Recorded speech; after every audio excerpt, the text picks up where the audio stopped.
sekalian. Suara saya terdengar jelas ya, Bapak Ibu sekalian? Jelas, Mas Rindy. Oke. Semoga di hari siang ini ya, mungkin di sebagian tempat ada yang cuacanya cukup dingin gitu. Mungkin ada lagi yang masih panas. Semoga kita tetap semangat dalam kegiatan kita hari ini, yaitu bagaimana kita memanfaatkan tool gratis dalam mencari literatur. Ya, tool gratis itu banyak, tetapi setidaknya kita menggunakan tool-tool yang mungkin sudah dikenal di kalangan peneliti pada umumnya gitu. Bapak Ibu sekalian,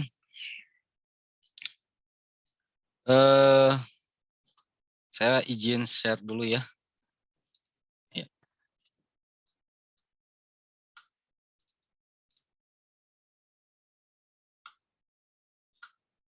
Ya, pembahasan kita hari ini berfokus pada 3 tool ini, POP, Publish or Perish, kemudian MWI, Mendeley Web Importer, dan CP ya, Connected Papers.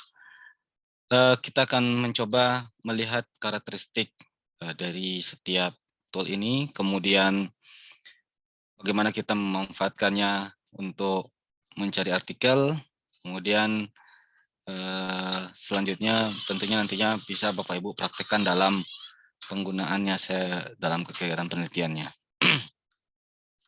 Pertama adalah POP. Lebih kurang seperti inilah tampilan POP saat ini ya. Jadi di POP ini di bagian sini, di bagian kiri ini Bapak Ibu bisa membuat folder, subfolder di sini. Kemudian ini adalah layanan database yang terhubung dengan POP. Jadi POP menggunakan database dari pihak lain, bukan POP yang menyediakan database-nya. Nah, gitu. Jadi dia cuma sebagai penghubung, ya, pihak ketiga lah, ya, atau makelar lah. Jadi POP ini bisa dikatakan makelar dari database-database tersebut. Kemudian di sini nantinya adalah hasil pencariannya. Kemudian yang bagian sini adalah matriksnya, ya, bisa digunakan informasi ini untuk bibliometrik ya. Dan di sini beberapa tool nantinya untuk menyimpan, mengcopy dan lain-lain. Oke. Seperti yang dijelaskan tadi, POP ini adalah aplikasi pencarian literatur pihak ketiga. Makelar lah bahasa sederhananya, 3D party. Yang datanya bersumber dari database literatur yang terhubung. Ya. Sampai bulan Juli 2022 ini atau versi terakhir yang ada, saya lupa versi terakhir yang sampai Juli 2022 ini apa Maret, April atau Mei kemarin terakhir ya.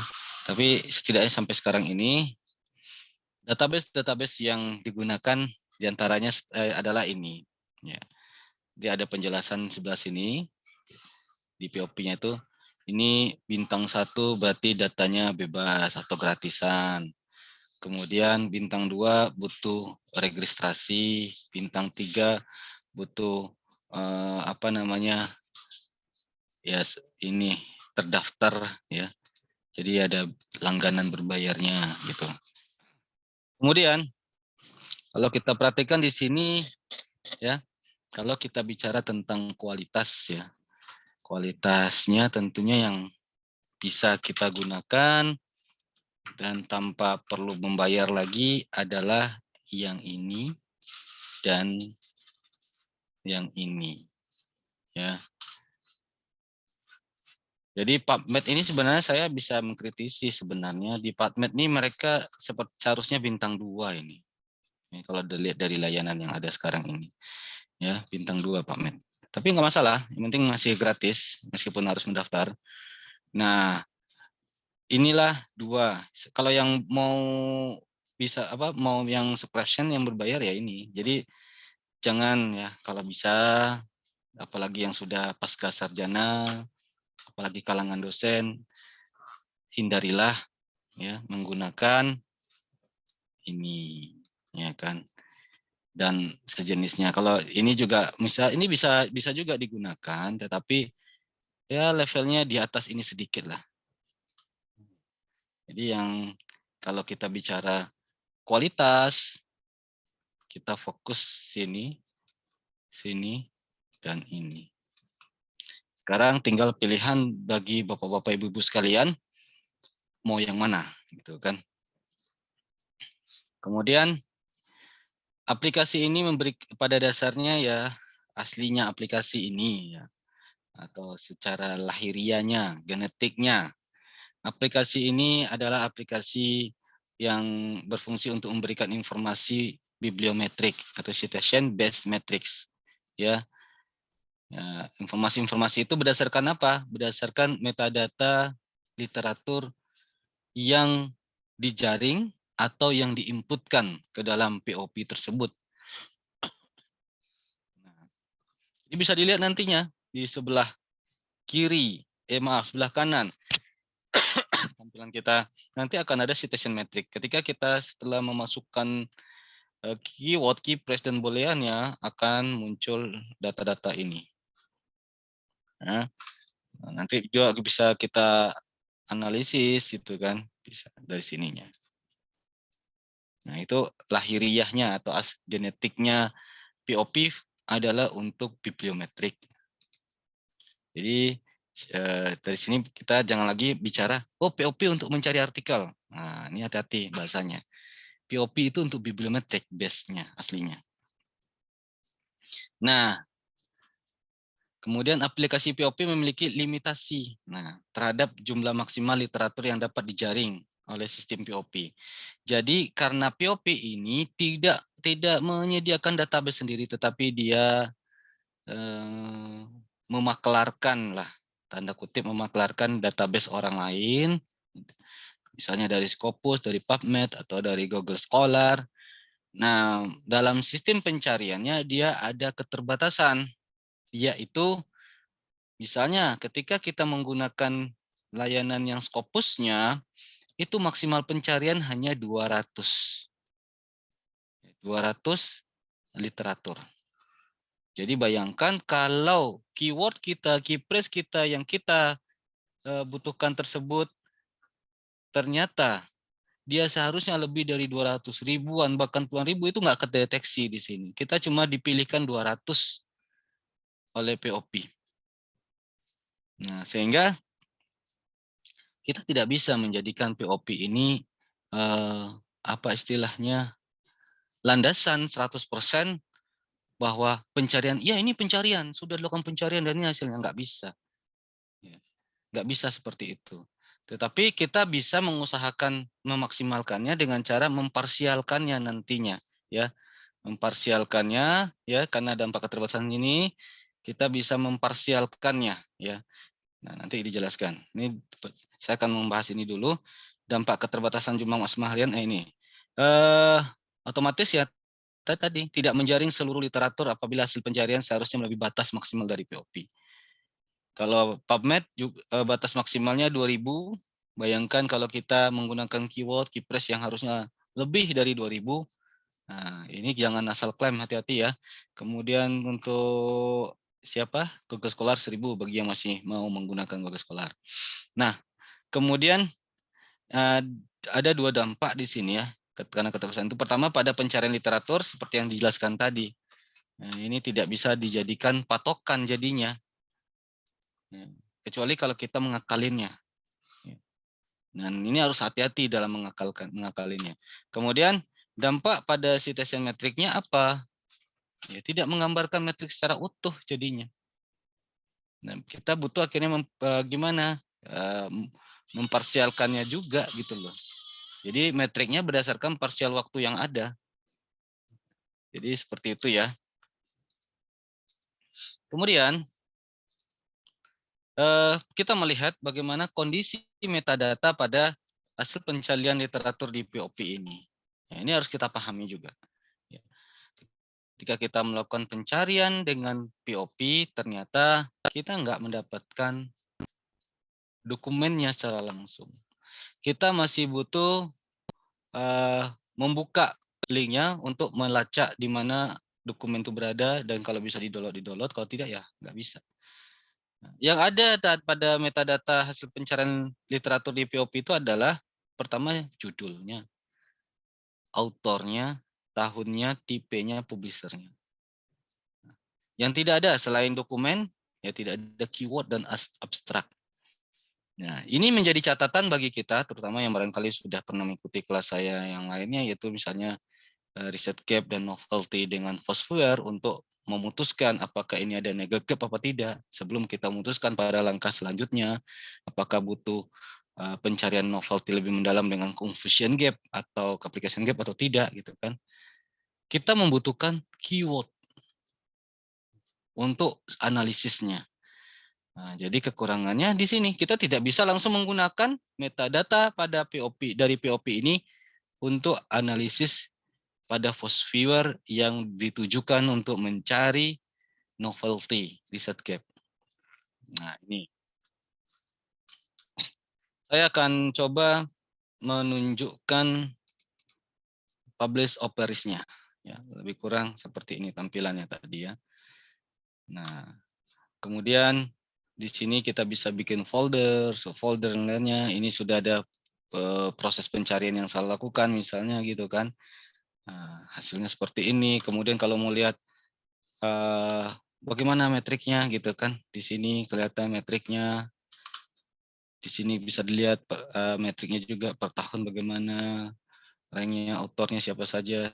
Nah, dan selanjutnya. Nah, itu gambaran tadi yang telah kita jelaskan. Semoga ini mudah ya. Kemudian ketika kita mengekspornya, ya misalnya kita mengekspornya bisa kita menggunakan save result di sini gitu ya. Misalnya kita kemana gitu kan, kita ke .trace ya. Nah, untuk bisa dimasukkan ke Mendeley, Zotero atau sejenisnya, kita klik ini. Nah, kita akan menempatkan file .trace di sini tanpa adanya abstrak dan keyword. Sehingga kalau kita gunakan, kita butuh melengkapinya dulu kalau digunakan untuk pelacakan risk gap dan novelty ya, untuk membangun SOTA dengan Foursquare. Kemudian untuk melacak dokumennya, ini kan nggak ada dokumennya, nggak ada filenya, ya. Gimana caranya? Ya, kita bisa dari link ini.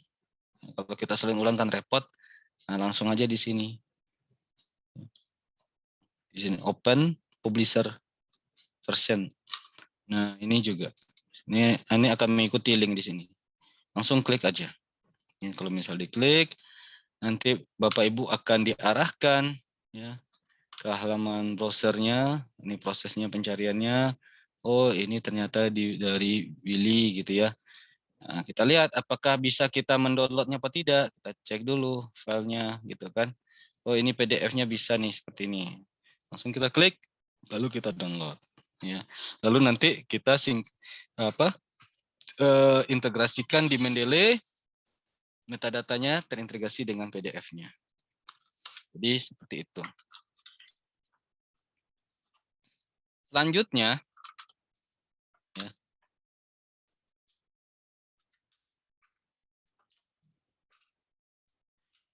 teknik mencari literatur dengan POP dan mendapatkan dokumennya. Ini yang paling penting. Sebelum kita melakukan pencarian, pertama kali kita lakukan adalah kita istilahnya mengkoneksikan dulu dengan akun kita. Tadi kan kita ingin menggunakan Scopus misalnya atau PubMed, maka kita harus mengkoneksikan dulu akun kita, akun Scopus kita atau akun PubMed kita dengan POP ini. Ya. Caranya bagaimana? Klik tombol preference ini. Ya. Ini klik tombol preference di sini. Ya. Akan muncul tab seperti ini. Ya. Ada beberapa. Ya. Bisa dipilih yang kita butuhkan, ya kan? Misalnya of science seperti ini. Kalau kita sudah ada akunnya, kemudian bisa juga ke Scopus atau ke PubMed ya. Seperti ini tampilannya, ya kan? Nah, untuk mengkoneksikan POP kita dengan akun-akun Scopus misalnya atau akun PubMed misalnya, maka kita nanti harus mengisi pada APK-nya ini. Ini APK untuk dari Scopus kita, ini APK dari PubMed kita, ya kan? Yang kita isi yang kita pakai saja. Kalau Bapak Ibu hanya memakai Scopus nggak pakai PubMed, ya udah di sini ini aja yang diisi. Yang lain-lain ini semantik scholar nggak usah diisi, ini nggak usah diisi, nggak usah diisi, diabaikan nggak apa-apa. Oke. Kemudian langkah yang perlu kita lakukan adalah kalau misalnya kita ingin mengisi atau membuat atau mencari APK untuk Scopus, maka sebenarnya gampang. Ini kita klik aja tombol ini. Ya. Klik tombol itu, ya, ini penjelasannya di sini. Kita klik, kalau untuk PubMed, klik tombol yang di sini. Saya rasa slide-nya cukup jelas ya. Kemudian kita membuat APK. Berdasarkan link webnya nanti, kemudian menyalin dan mengisikan APK tersebut yang sudah dibuat tadi di sini. Dan oke, udah selesai. Nah, caranya gimana? Langkahnya. Pertama, klik tombol yang tadi. Ya. Klik tombol pembuatan APK yang ini tadi. Klik tombol itu. Lalu login. Nah, jangan lupa kalau misalnya belum login di Scopus, login terlebih dahulu di Scopusnya ya. Login di Scopus. Kemudian kalau sudah login ya, bisa langsung sebenarnya klik aja ini.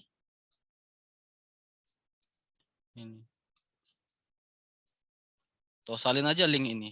Ya. Ini bisa langsung diklik ini. Klik ini. Nah, kemudian klik create APK yang ada di halaman ini. Kemudian ya lengkapi aja isiannya. Isi aja yang perlu diisi dan kita salin APK-nya. Contohnya seperti ini. Jadi ketika kita sudah klik ini, maka akan muncul halaman seperti ini. Ini anggaplah Bapak Ibu sudah login ya dengan akun gratisannya di Scopus ya. Kalau Bapak Ibu punya akun di Mendeley, langsung aja gunakan akun yang sama ya. Karena itu satu perusahaan ya. Mendeley, Scopus, Senderek satu perusahaan yaitu dari Elsevier. Kemudian setelah login akan tampil seperti ini, klik I want an APK. Atau langsung aja ke sini. My APK. Silakan. Nah, setelah itu kalau ke My APK itu kan kelihatan tampilan seperti ini. Nah, ternyata belum ada apa-apa nih. Belum ada. Harusnya biasanya kalau ada APK di sebelah sini ini APK kita. Ternyata kita belum ada APK-nya. Yang kita lakukan adalah klik tombol ini, create APK. Setelah itu isilah labelnya apa terserah lah. Kalau ada website, kalau nggak ada punya website, isi aja website kampus kita, nggak masalah juga. Kemudian klik ini submit ya, sebelum itu standar ini ya, agree, kalau mau baca silakan gitu ya. Lalu klik tombol submit. Gampang ya sampai di sini.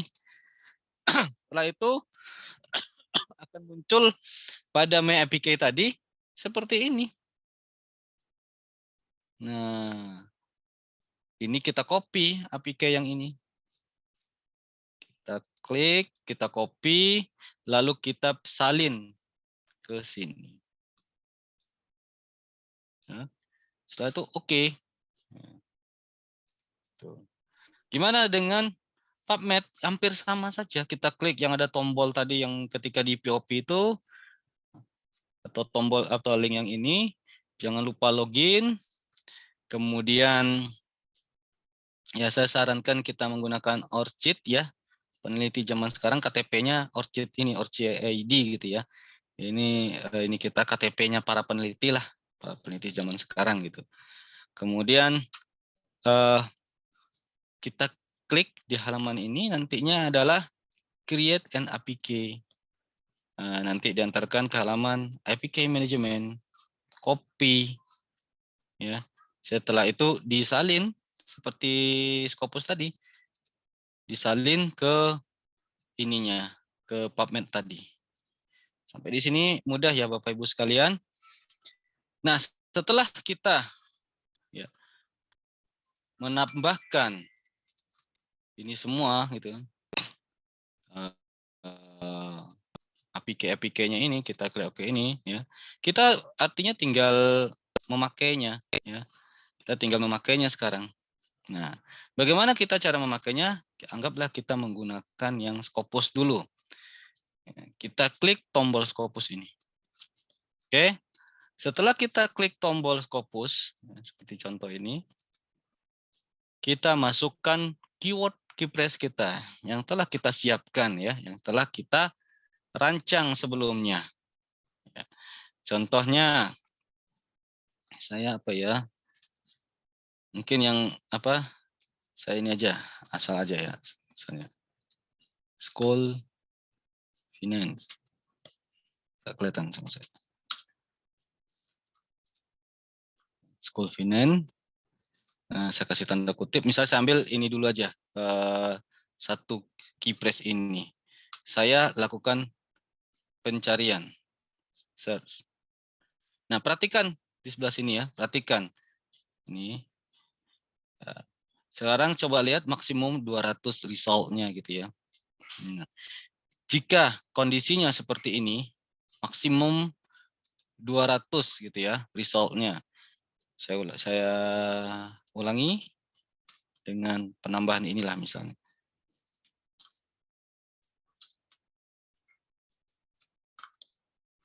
Perhatikan ya. Nah, di sini 200 maksimumnya. Ini artinya apa? Bisa jadi hasilnya lebih dari 200. Nah, ini hasil yang kita dapatkan ini Bapak Ibu sekalian yang saya sampaikan tadi. Bisa jadi lebih dari 200 karena maksimumnya sampai pada limit tertinggi yaitu 200. Bisa jadi ini tapi kan kita nggak tahu ini berapa pastinya. Ya, karena kita menggunakan POP, tidak menggunakan langsung pada misalnya pada Scopusnya langsung gitu kan. Contoh misalnya kita gunakan pada Scopusnya langsung misalnya ya.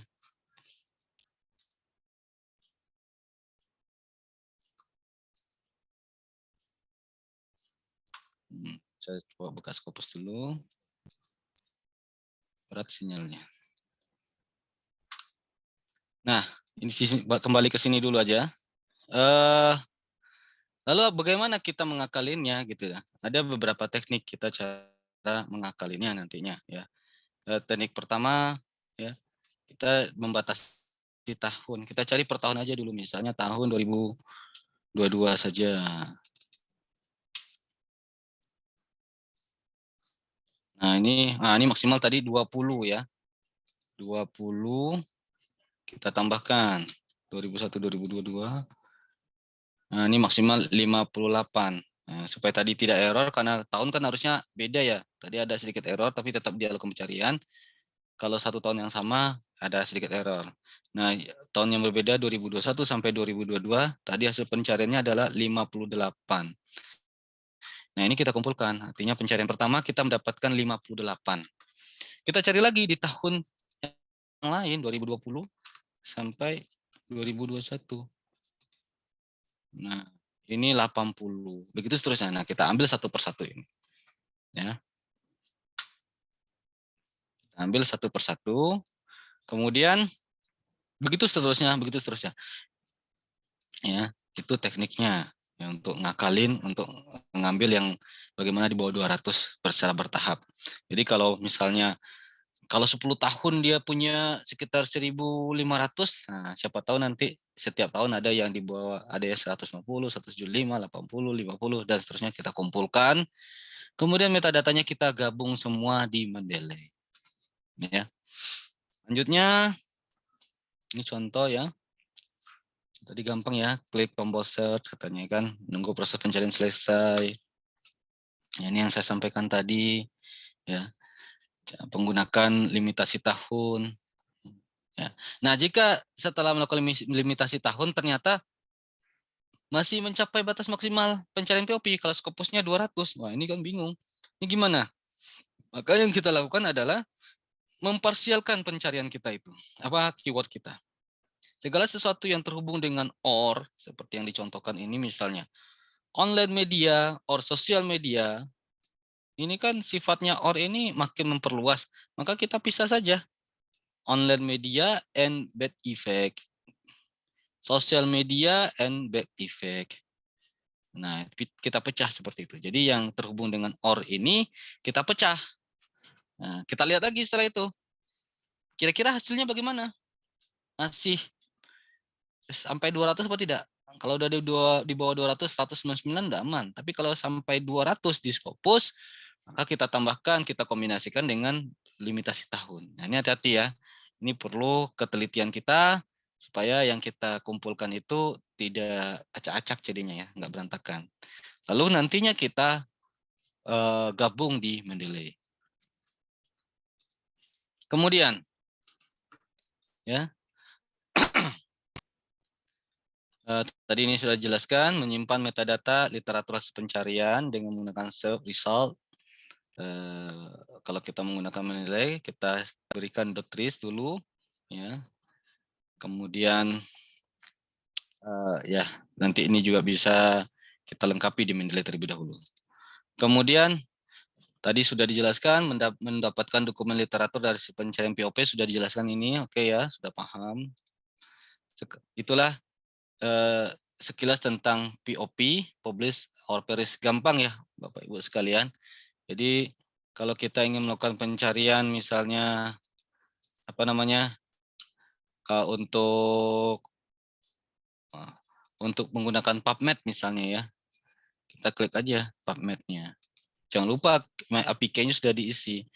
Nah, misalnya kita cari tema seperti ini, yang tentunya nanti dia pendekatannya ke dalam hal-hal yang masih terkait dengan kesehatan masyarakat ya, gitu gitulah. Search ada enggak ya hasil pencariannya, nah ini berapa gitu kan. Hasil pencarian seperti ini nih. Oh aduh lama ya, maaf responding ya, karena ini sambil online ya, live Zoom. Ini maksimumnya 1000 ya, artinya kalau nggak salah PubMed ini memang 1000 ya, kalau nggak salah. Nah artinya sampai batas maksimal, lalu kita pecah-pecah lagi nantinya. Jadi lebih kurang seperti itu. Ini karena hang, saya kembali ke sini dulu. Ya, itu tentang POP. Silakan kalau ada pertanyaan tentang POP ini, gampang ya.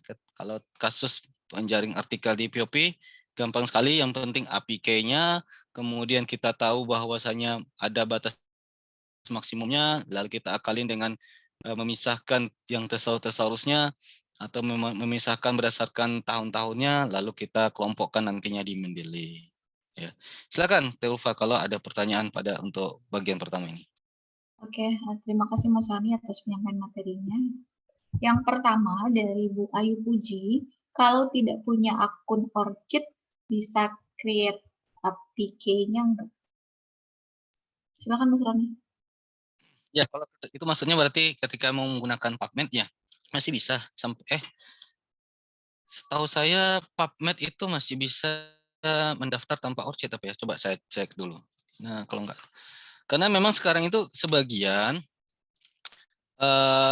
memaksa kita harus menggunakan Orchid ya untuk mendaftar. Tapi Ibu, Orchid itu gratisan Bu. Nah, Orchid itu gratisan, jadi nggak usah khawatir. Bisa langsung Ibu buat hari ini juga. Yang penting Ibu siapkan email Ibu saja. Dan Orchid itu sebenarnya sudah standar ya, kita sudah menjadi KTP standar kita untuk lingkungan peneliti dan publikasi ilmiah ini ya.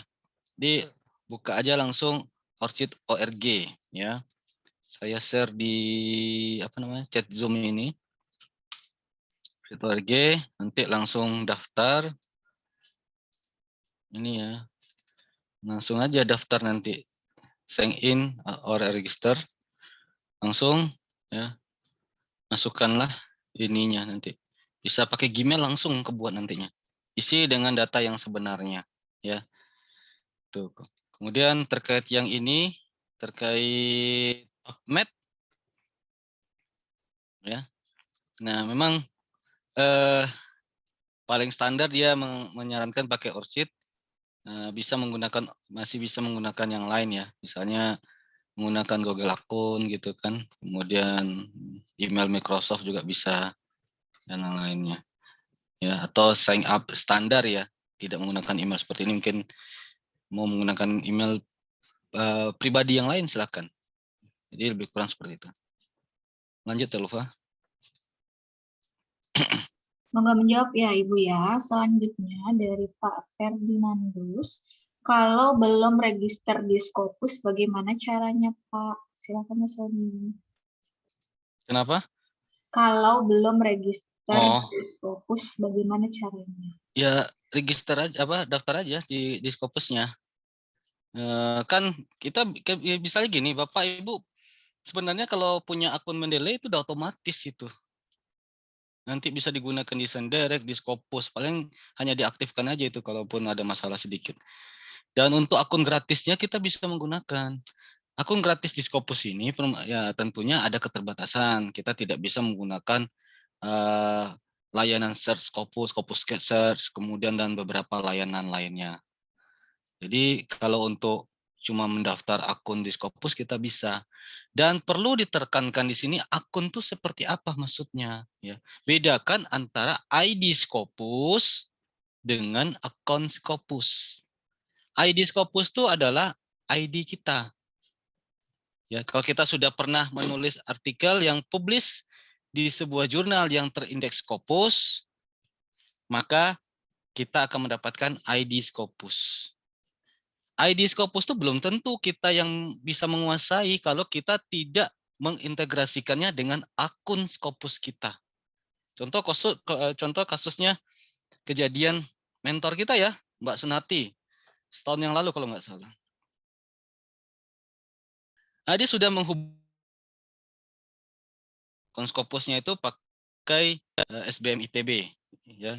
Dia Gmail yang berbasis SBM ITB. Nah, jadi sudah akun yang eksklusif lah untuk Gmail tuh jadinya. Kemudian dia mungkin namanya sederhana gitu dan mungkin banyak yang menggunakan nama sama seperti dia karena ada apanya, entah kebutuhan bagaimana, tapi saya menganalisisnya itu disengaja gitu kan, karena aksinya berulang-ulang, mungkin membayar konsultan untuk itu barangkali. Dia ada yang berusaha merebut ID Scopus Mbak Sunarti ini. Kebetulan karena namanya tidak unik, biasanya kalau kita namanya tidak unik ya, atau dalam penulisannya nanti terkadang di jurnal ini ditulis seperti nama saya misalnya ditulis kadang dia tulis RSY Zebua, ada yang tulis Zebua, Roni itu kan, ada yang tulis lengkap gak gitu, Zebua, Roni Sangreva dan lainnya.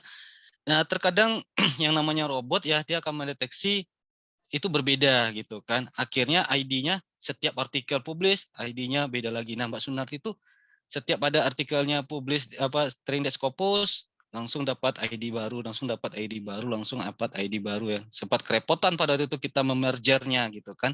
Dan kita memergernya dengan menggunakan akun Scopus. Nah, sudah sempat beberapa ID Scopus Mbak Sunarti itu kita bantu untuk kita merger ke dalam satu akun Scopus. Ya, sudah di dalam satu akun Scopus dan kita pilih pada itu tuh pilih akun Scopus yang ID Scopus yang mana gitu kan. Ternyata setelah beberapa bulan ada aksi di luar dugaan. Ada yang berusaha mengambil alih ID-nya ini. Digabung dengan akun orang lain. Nah, ini mungkin butuh ini. Ini mungkin mereka butuh poin gitu kan, butuh poin untuk naik pangkat atau jadi profesor, walau alam jadi apa kan. Sudah banyak juga sebenarnya Scopusnya, tapi mungkin butuh ya. Yang dari Mbak Sunarti ini dia butuh, akhirnya ID Scopus Mbak Sunarti dan artikel-artikel dia itu berhasil diambil alih oleh akun yang lain, akun orang itu. Lalu kita lakukan juga dong aksi balasan kita dengan bukti-bukti dan lain-lainnya. Akhirnya sempat kita miliki lagi, Mbak Sunarti miliki lagi. Kemudian sempat lepas lagi, tapi keuntungannya di sini adalah Mbak Sunarti kan ada label SBM ITB, mungkin untuk SBM ITB itu yang namanya Sunarti itu baru satu itu gitu kan, baru beliau itu. Yang lain itu dia mungkin ini dari kampus besar juga tidak saya akan sebutkan. Nah akhirnya itu kalah gitu kan. Yang sebenarnya itu bisa kita kejar secara etik atau secara apa? Saya nggak tahu hukum Indonesia, kalau di internasional tuh bisa kita kejar. Dia berusaha mencuri gitu kan ID Scopus. Nah, jadi bedakan antara ID Scopus dengan akun Scopus. Akun Scopus dengan Gmail, Yahoo Mail dan lainnya bisa Bapak Ibu buat. Jadi itu ya, menggunakan Mendeley. Kalau pengguna Mendeley, gunakan aja akun yang sama, itu bisa. Gitu Terufa. Silakan dilanjut. Terima kasih. Ya, sama-sama. Lanjut ya Pak. Ya, terima kasih. Ya Pak. Ya, jelas. Saya sudah buat ini, sementara buat. Terima kasih banyak. Oke, siap Pak. Selanjutnya dari Pak Tias, bagaimana cara mendeteksi Scopus yang discontinue? Melalui POP apakah bisa? Silakan Mas Roni. Nggak bisa melalui POP. Yang jelas ya biasanya kalau sudah ended itu kan nanti kan ada kebijakan sendiri dari Scopus yang apakah ended itu jurnalnya, kan ended ini macam-macam ya kasusnya biasanya. Apakah memang jurnalnya yang dianggap curang selama ini sehingga yang terlempar atau terhapus dari indeksasi Scopus itu sampai yang tahun-tahun sebelumnya yang itu kan. Atau yang baru-baru ini nih dia curang gitu kan, atau dianggap tidak memenuhi standar gitu kan. Misalnya di yang tahun 2022 saja, atau yang akan publis saja. Sekarang sudah selama ini bagus, misalnya kan Q2, Q3 misalkan. Lalu mungkin ada pengalihan ya kan biasa ya kita ya, sebuah perusahaan konsultan atau perusahaan praktisi-praktisi, kemudian dia punya beberapa jurnal, lalu kampus butuh, akhirnya kampus membelinya. Ternyata di kampus tidak siap untuk memegang itu, dan itu hanya dimanfaatkan untuk kepentingan lingkungan kampusnya saja. Editornya punya publikasi sendiri di sana, bukan khusus untuk ruang editor gitu kan, tetapi seakan-akan editor itu adalah penulis, autor juga gitu kan. Akhirnya dia memanfaatkan, lalu kan banyak itu ya, terutama di Indonesia kita lihat gitu ya. Jadi akhirnya di dalamnya bukan hanya satu kampus, tapi kong-kali-kongnya gitu loh. Lingkungannya saja mungkin beda kampus, tapi itu aja putarannya. Nanti di tempat lain juga seperti itu. Nanti kan sistem akan mempelajari, lama-lama akan ketahuan juga seperti itu. Kalau nggak pintar banget dalam mengakali robot-robot digital ini, lama-lama juga ketahuan. Nanti juga akan dilaporkan ke sistem Scopus gitu kan. Tim Scopus juga tidak begitu bodoh juga. Suatu saat kalau kita itu sudah apes gitu ya, dia akan bisa melihat. Nah, ini akan dilihat semenjak kapan permasalahan ini dan harus dia ini di penalti atau apa, ended atau gimana. Nah, kalau memang semenjak peralihan itu atau semenjak tahun sekian mulai menurun kualitasnya, standarnya, ya udah gitu. Nah, biasanya nanti kalau di POP-nya nggak nongol lagi. Memang masalahnya di POP kan dia cuma menjaring, tidak menentukan mana yang ended, mana yang enggak. Kalau nggak kejaring ke POP, belum tentu keyword tersebut memang sudah membahas ada keyword yang membahas itu yang terindeks di POP di Scopus selama ini, kan belum tentu juga seperti itu. Bisa jadi tidak ada seperti itu. Nah, jadi POP pada dasar tidak bisa digunakan seperti itu, Mas. Ada cara-caranya, mungkin nanti jelasnya tuh lebih detail itu di kelas desain riset ya, Telufa ya, riset proposal desain riset itu lebih jelas itu. Bagaimana kayak gitu melihat di bilisnya dan lainnya gitu kan, melihat simagonya juga itu di kelas desain riset lebih detailnya. Ya, semoga menjawab ya Pak ya. Selanjutnya dari Bu Sri Winarni, bagaimana cara mengatasi search engine error 13 di POP ketika cari artikel Scopus? Silakan Mas Roni. Coba dilihat saya kalau masalah error gini kalau nggak lihat langsung susah ya. Tapi coba kemungkinan besar kalau ada error seperti itu ada beberapa kemungkinan. Salah satu kemungkinannya adalah boleh share screen Pak Roni? Boleh, silakan Bu. Bentar. Belum diizinkan. Ya, boleh silakan. Share screen-nya belum diizinkan. Udah, Bu. Oke.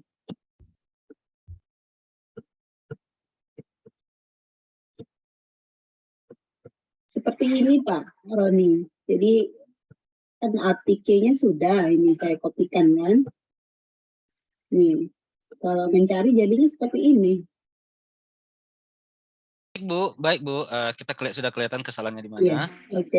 Coba ke APK tadi. Ke APK, Ya, iya. yang Ibu salin ini, yang JavaScript ini jangan. Yang Ibu Oh, salin jadi cuma gimana cara nyalinnya? Di sini Pak, jadi kan yang saya di ini kan. Ini kan Gimana? APK-nya. coba ya di angkanya aja Bu. Ini Bu belum Kelihatan, share. Bu. Tapi ketika di apa di Jadi- angkanya dia nggak mau ini copy linknya Pak. Ya, jadi gini aja Bu, kembali ke POP-nya tadi, ke halaman POP yang ini, ya. Ini kan ada JavaScript, bla bla bla bla kan Oh, coding berarti seperti ambil itu. yang angkanya itu aja ya. Ambil yang angka ini, pastikan angka yang itu aja, yang Angka yang sesuai di ini ya di APK Scopus itu ya Pak. benar Bu. Oke, makasih nanti dicoba. Iya, silakan Bu. Boleh share-nya. Kasih Pak. Sama-sama Bu. Lanjut, Telfa masih ada? Atau bisa lanjut? Habis Mas Roni, silahkan dilanjutkan. Oke, saya lanjutkan lagi. Baik, itu tadi tentang POP ya. Jadi kalau ada error kita perhatikan informasi errornya itu sebenarnya tentang apa. Tadi kan permission denied gitu kan. Nah, itu artinya kemungkinan besar salah satunya tadi API-nya. Ternyata memang masalah API-nya. Jadi kalau ada error itu kita lihat apa sih ininya gitu loh, permasalahannya. Kemudian kita ke Mendeley Web Importer MWI gitu kan. Ini salah satu varian produk dari Mendeley ya, Mendeley. Lagi-lagi Mendeley.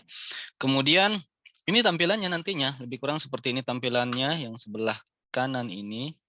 Ini ada tangan, ngeklik ini muncullah seperti ini ya.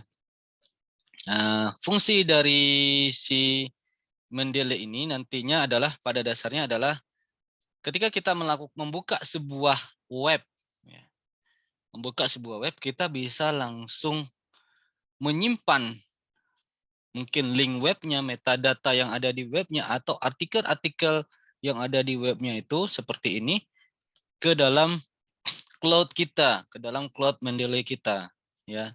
Jadi kita harus punya akun Mendeley dulu di sini, ya. Jadi seperti itu. Nah, sebelumnya kita lakukan instalasi. Mungkin sebagian sudah melakukan instalasi. Untuk menginstalnya kita download dulu seperti yang ada di link ini ya, langsung aja. Kemudian klik tombol Get Web Importer for, ikuti arahannya. Ada kendala dalam menginstal atau sudah ada yang belum menginstal atau sudah semua ya?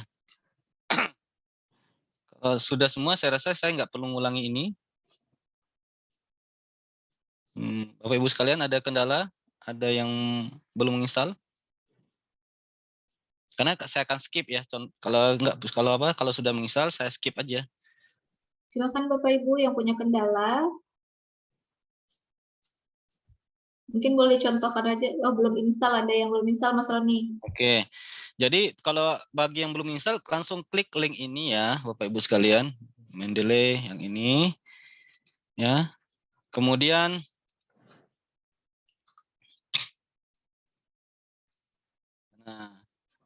klik bagian merah di sini. Get Web Importer for apa? Kalau saya menggunakan browsernya Chrome, maka for Chrome. Kalau Bapak Ibu menggunakan Firefox, maka for Firefox dan seterusnya. Saya sarankan sih pakai aja Chrome atau Firefox ya, lebih stabil di situ. Kalau yang Safari dan lain boleh-boleh aja, tapi ya biasa ya kalau Mac kadang dia kurang-kurang stabil lah, termasuk yang tidak stabil kalau untuk hal-hal yang berbau untuk analisa dan lain itu ya ini kekurangan di sana. Ya masih jago Windows dan Linux, tapi kalau untuk presentasi, untuk ini ya tampilan lah, penampilan gitu kan, reputasi mungkin memang cocok untuk Mac gitu, Apple gitu ya.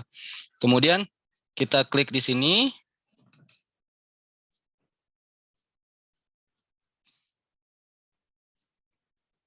Mendeley Web Importer.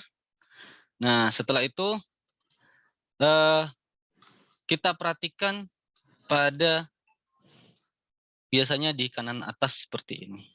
Nah, saya kan tulisannya remove ya, disuruh remove atau mungkin Bapak Ibu uninstall gitu kan. Artinya ini kita sudah menginstalnya. Jadi nggak perlu diinstal lagi. Nah, kalau belum terinstall biasanya tulisannya tergantung browsernya ya, kadang tulisannya get for Chrome atau install to Chrome atau dan lain-lain seperti itu. Intinya kita menambahkan atau menginstalnya ke browser kita. Nah, kliklah tombol itu.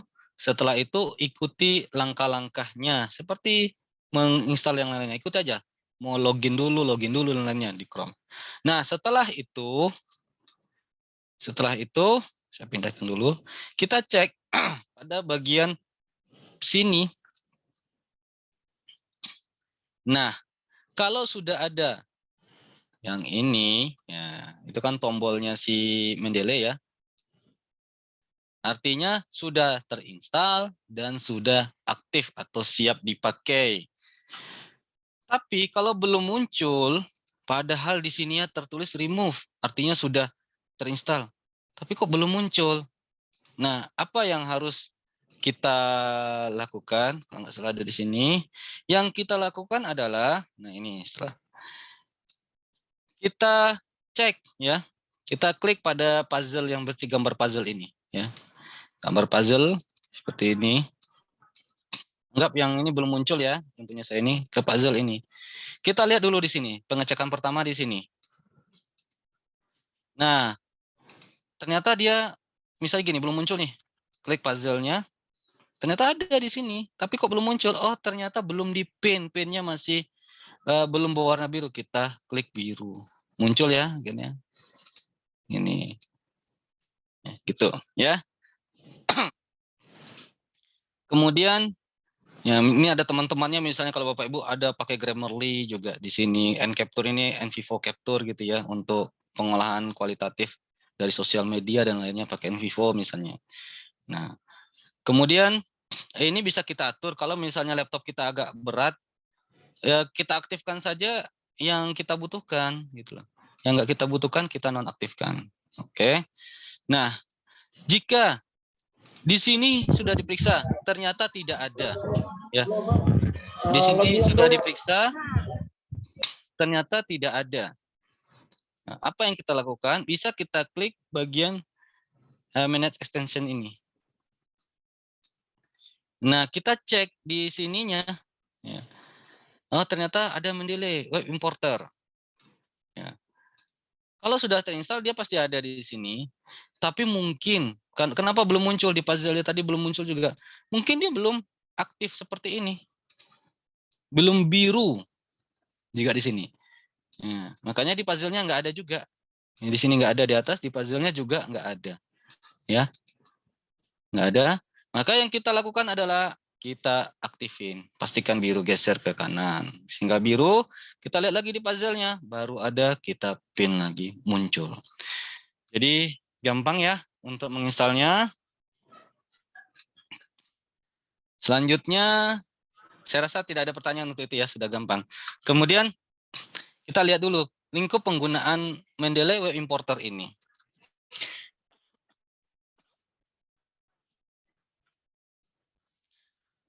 Pertama, penggunaannya untuk pencarian literatur. Nah, ya. Dia ketika kita gunakan untuk pencarian literatur, ya, kita tetap harus menggunakan sebuah database yang berbasis web. Misalnya Scopus Search, SendDirect, Web SendDirect, ProQuest. Ya. Dan tidak bisa biasanya menggunakan yang sifatnya 3D party. Misalnya 3D party apa yang berbasis web? Yaitu dari Perpusnas. Ya. Kalau kita menggunakan, misalnya kita nggak berlangganan nih, nggak berlangganan apa-apa, lalu kita menggunakan ProQuest dengan menggunakan akun Perpusnas, ya, atau EBSCO dengan menggunakan akun Perpusnas. Maka web importer biasanya dia tidak bisa mendeteksi rincian-rincian hasil pencarian yang ada di sana. Ya, jadi gitu. Nah, kemudian kita bisa mendapatkan nanti dokumen ataupun hanya metadata saja. Ini tergantung dari database itu sendiri. Misalnya di database tersebut atau di Publisher itu dokumennya itu sifatnya berbayar. Akun yang kita gunakan akun gratisan, misalnya di SendDirect contohnya. Maka kita tidak bisa mendapatkan dokumennya. Kita hanya bisa mendapatkan PDF-nya pada beberapa artikel-artikel yang atau dokumen-dokumen yang harus dapatkan secara berbayar. Nah, jadi gitu. Jadi tergantung lagi dengan akun yang kita gunakan, ya, akun Scopus atau akun macam-macam ya, akun ya, bukan ID Scopus, akun yang kita gunakan itu. Kemudian, nah di sini disebutkan tergantung pada karakteristik database itu, ya, itu maksudnya. Oke, itu untuk pencarian literaturnya. Kemudian untuk penyimpanan dan penataan dokumen atau metadata, kita bisa langsung menyimpan metadata atau dokumen yang kita peroleh dari hasil pencarian berdasarkan database yang tadi kita gunakan, yang mana tersimpannya itu adalah di Cloud Mendeley. Ya, di Cloud Mendeley dari akun yang kita gunakan. Ya, jadi balik sini dulu.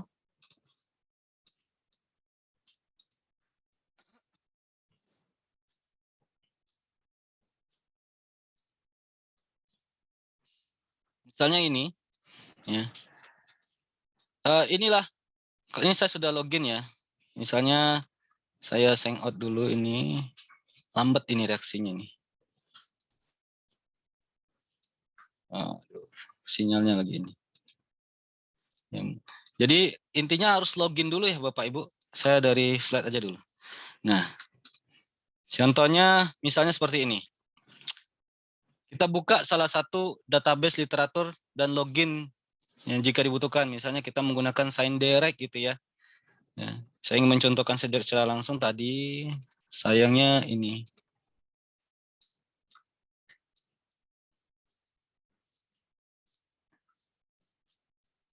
Ini loading terus. Kemudian misalnya di SendDirect, saya cari ini gitu ya. Nah, dari hasil pencarian itu kita nanti bisa melihat beberapa artikel, misalnya di sini dengan keyword ini dapat 2000-an. Lalu kita ingin menseleksinya dan lainnya ya. Nah, setelah kita mau mengambilnya gitu kan. Mengambilnya bagaimana caranya? Kita tekan tombol ini. Nah, ketika kita tekan tombol ini, kalau kita belum login di sini, jadi nanti bedakan ya, login di Mendeley-nya, kalau di sini login di akun SendDirect-nya ya. Kalau Bapak Ibu punya SendDirect-nya, akun SendDirect yang berbayar, gunakanlah itu. Nah, kemudian setelah itu proses seperti ini, dia suruh kita login dulu ke Mendeley kita, tetap awal. Kemudian setelah login akan muncul seperti ini. Nah, di sini sampai ke bawah nanti kalau kita tarik scrollnya ini, itu akan menampilkan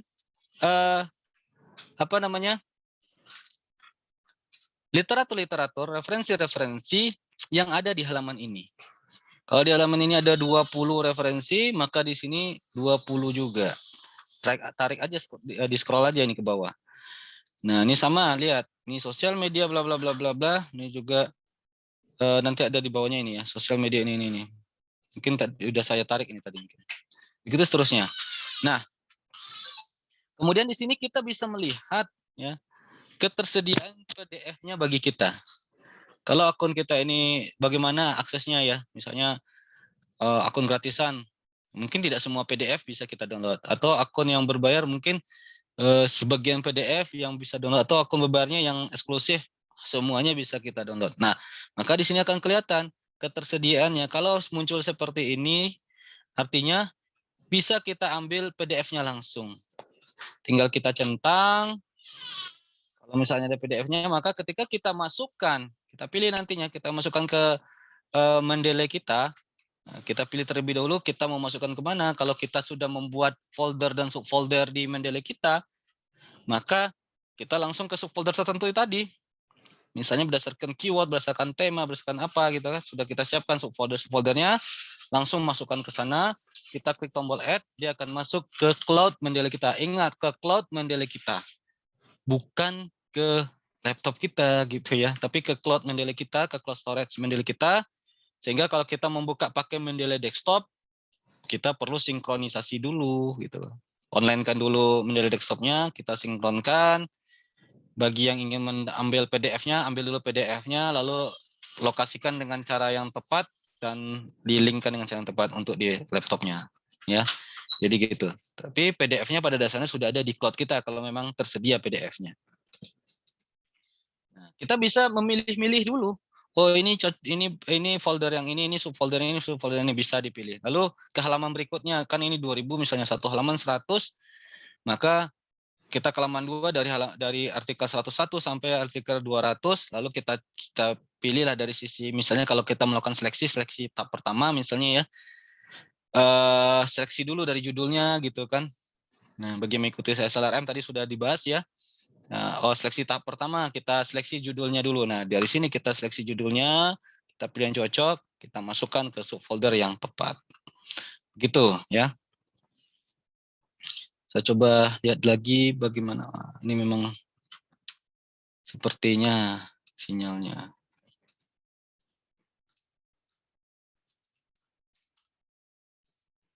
Oke.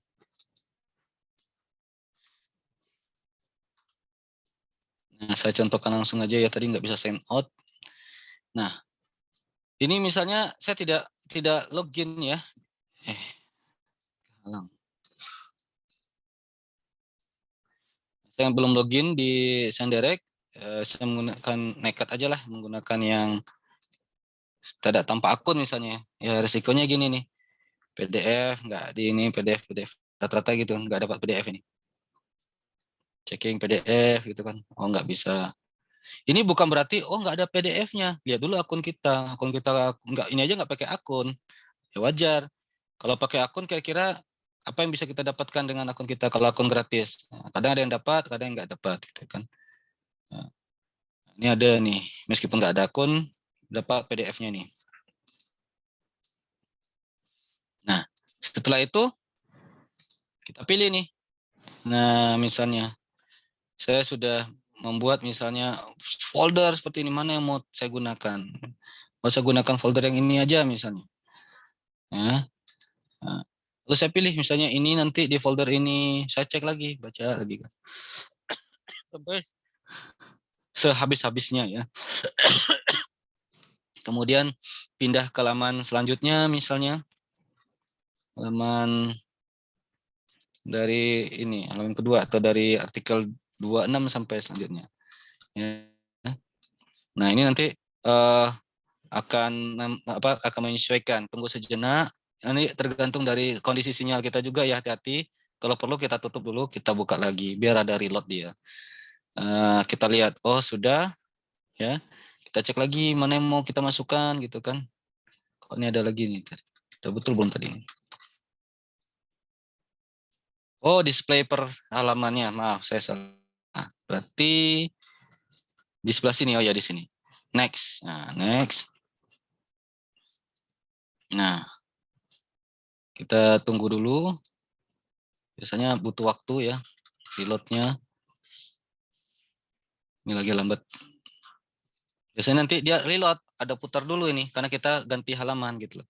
Kalau kita ragu, kita ini aja. Tutup dulu ini. Kita refresh seperti ini. Kemudian kita coba ini, nah ini seperti ini dia baru reload.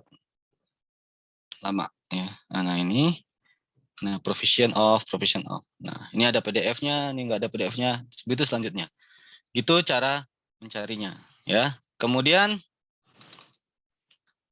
itu tadi tentang Mendeley Web Importer. Lebih kurang seperti itu gitu ya. Mungkin kalau ada pertanyaan, ya silakan. Ya. Ini saya tadi, bentar. Tadi saya login coba dengan yang akun Scopus yang gratisan seperti ini. Jadi biasanya di sini kalau yang berlangganan tulisannya Scopus Search. The search-nya bukan author search, jadi search. Nah, kalau ini kita nggak ada, kalau yang gratisan ini. Nah, ini menggunakan Gmail biasa aja ini. Nah, gitu. Tapi kalau kita nanti ada ID Scopus, bisa kita kombinasi kita integrasikan ID Scopus kita. Nah, yang paling aman sebenarnya adalah kita menggunakan ORCID, akun kita ada ORCID-nya, kemudian ORCID ID ya, kemudian di Scopus kita, di artikel kita bukan Scopus, di artikel yang kita tulis juga ada menyediakan fasilitas untuk menyelipkan ORCID ID-nya. Nah, itu sebenarnya lebih aman dari kasus-kasus pencurian ID. Dan pencurian ID dan lain itu nyata itu ada, setidaknya di lingkungan kita di Indonesia itu ada. Saya kalau di negara-negara maju yang etikanya lebih tinggi, tapi di Indonesia kita sudah mengalami itu sendiri gitu, kejadian seperti itu. Ya, silakan Tulfa kalau ada pertanyaan. Oke, terima kasih Mas Roni atas penyampaian materinya. Selanjutnya kita lanjutkan ke pertanyaan ya Bapak Ibu ya. Dari Bu Eva Yuniarti, bedanya Mendeley yang tadi Mas Roni dengan Mendeley desktop apa ya? Silakan Mas Roni. Jadi gini, saya buka dulu layanan Mendeley ya. Bentar. Jadi Mendeley itu menyediakan ya, Elsevier itu produsennya. Salah satu produk Elsevier itu selain Scopus ya, ada juga Mendeley. Nah, dia menyediakan beberapa yang khusus untuk Mendeley ini, Elsevier menyediakan beberapa produk varian layanan berbasis Mendeley. Ya, ada yang namanya misalnya seperti ini gitu kan. Mendeley Reference Manager ya. Yang terbaru itu adalah ini. Mendeley Reference Manager MRM, yang ini yang terbaru semenjak 2021 gitu kan. Ini yang print awalnya gitu kan, Mendeley desktop. Jadi itu. Jadi ini untuk kita gunakan untuk tata kelola ya, tata kelola misalnya di laptop kita. Nah, kemudian ada lagi nanti Mendeley web ya, di library ini. Yang untuk menyimpan data-data tadi secara cloud tadi itu simpan. Nah, ini nanti lah yang akan kita perlu integrasikan dengan Mendeley desktop kita sinkronkan. Kalau dengan MRM langsung otomatis ya. Karena MRM itu harus online ya, MRM ini. Nah, nanti ada lagi namanya web importer. Web importer tuh plugin untuk browsingnya. Plugin yang ada pada browser kita yang ada di sini yang berguna untuk membantu kita melakukan ketika kita melakukan pencarian literatur pada sebuah database literatur seperti yang dicontohkan tadi ya, seperti di sini. Nah, untuk menghimpun ini sudah melakukan pencarian lalu kita seleksi dari sini juga bisa ya, kita untuk memindahkannya ya secara mudah ke cloud kita ya. Jadi gitu. Jadi kalau ini pemindahannya penyimpanannya bukan di hard disk kita ya, tapi baru di cloud kita. Jadi gitu tuh jelas bedanya ya. Kalau dengan Mendeley. Mungkin itu dulu Telufa, silakan dilanjutkan. Mungkin jelas ya barangkali. Semoga menjawab ya Bu ya. Selanjutnya dari Pak Reskian, untuk Android, Mendeley apakah bisa? Saya belum tahu ya, seperti tidak ada Android ya. Setahu saya sampai sekarang belum ada untuk Android ya. Oke, semoga menjawab ya Pak. Ya, ini sementara ini Mendeley itu. Oke, lanjut Telufa. Selanjutnya dari Pak Tias. Akun Scopus atau Elsevier dengan akun Mendeley apakah harus sama? Sebenarnya gini, terserah aja sih sebenarnya. Misalnya gini, kita punya akun. Ada satu akun yang berbayar, yang mungkin biasanya berbayar ini kan kampus atau perusahaan kita yang menyediakan gitu kan, atau komunitas besar kita yang menyediakan. akun berbayar itu, karena memang akun berbayar di Scopus perlu bareng-bareng lah ya, mahal soalnya. Nah, kita juga mungkin memiliki akun Scopus yang lain gitu loh. Boleh-boleh saja gitu loh, kita pisahkan itu. Yang jelas satu, kalau kita punya ID Scopus, maka letakkanlah di akun Scopus yang memang akun itu bisa kita pegang 100%. Ya. Supaya nantinya tidak terkendala. Contohnya gini, Bapak, Ibu punya email kampus. Email kampusnya pun tidak eksklusif gitu loh. Email kampusnya hanya menggunakannya ya yang space-nya limited, kemudian yang biasa itu yang dikelola oleh menggunakan server kampus gitu ya. Saya dulu S1 pernah terlibat di situ. Paling dikasih berapa giga ya. Nah, itu sangat riskan ketika kita menggunakan email itu. Keren sih ada nama kampus kita, tetapi ketika menggunakan untuk menjaga ID kita bahaya gitu. Apalagi kalau mahasiswa misalnya ternyata ada sebagian kampus akunnya itu hanya selama dia jadi mahasiswa. Ini yang sangat disayangkan ya. Ini menurut saya sih kerugian bagi kampus itu sendiri juga gitu loh.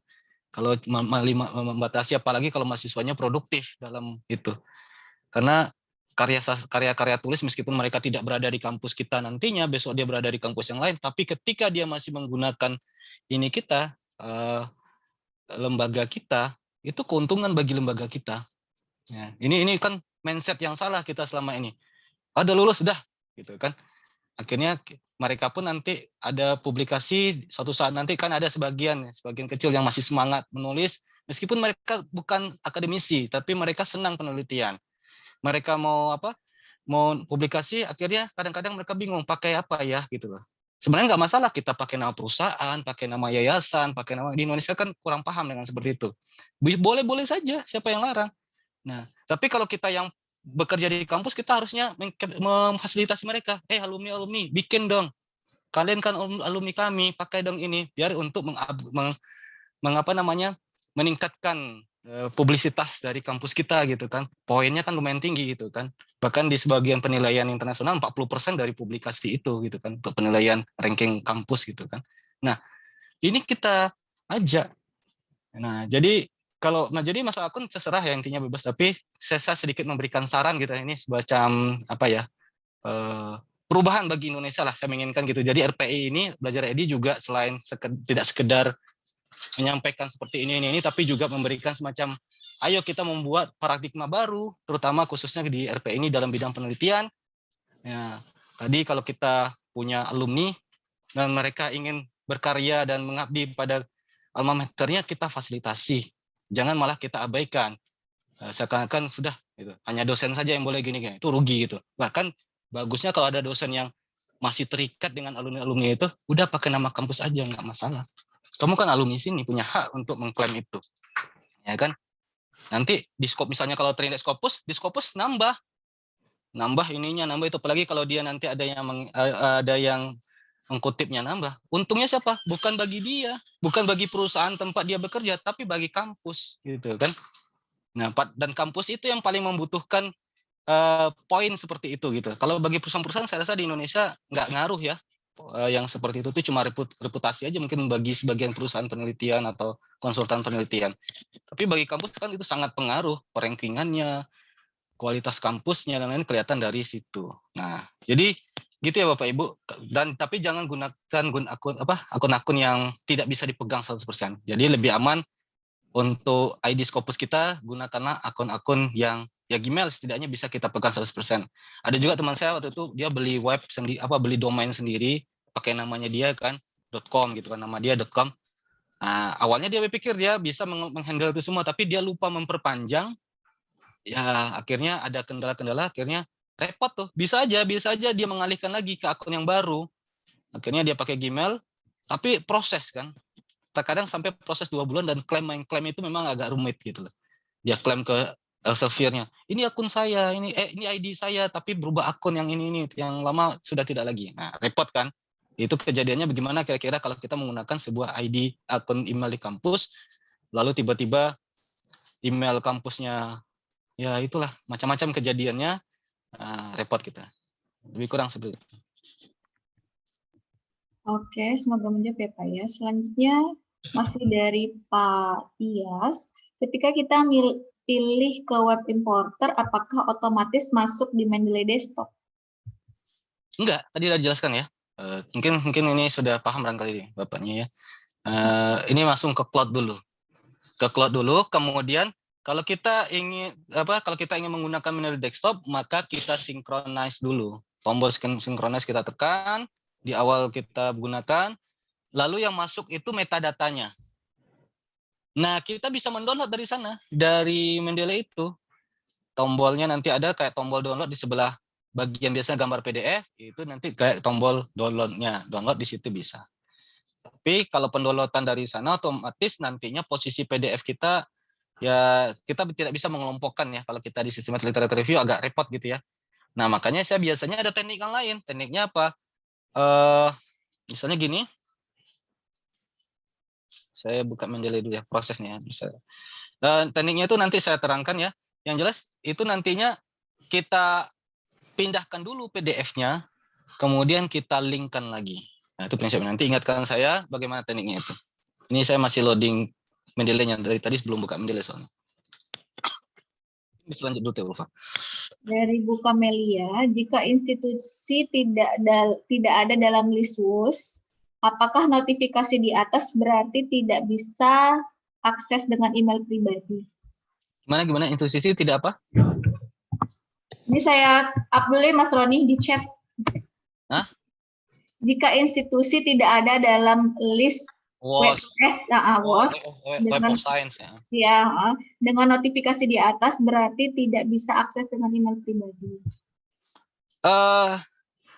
Ya, jadi mungkin maksudnya Ibu ingin menggunakan database literatur dari WOS, kemudian mungkin institusinya tidak ada dalam list WOS ya. Ya, kalau misalnya berharap dari institusi tentunya pastikan dulu institusinya sudah subscription ya atau berlangganan gitu kan. Nah, bisa juga kita ya sama dengan Scopus itu ya.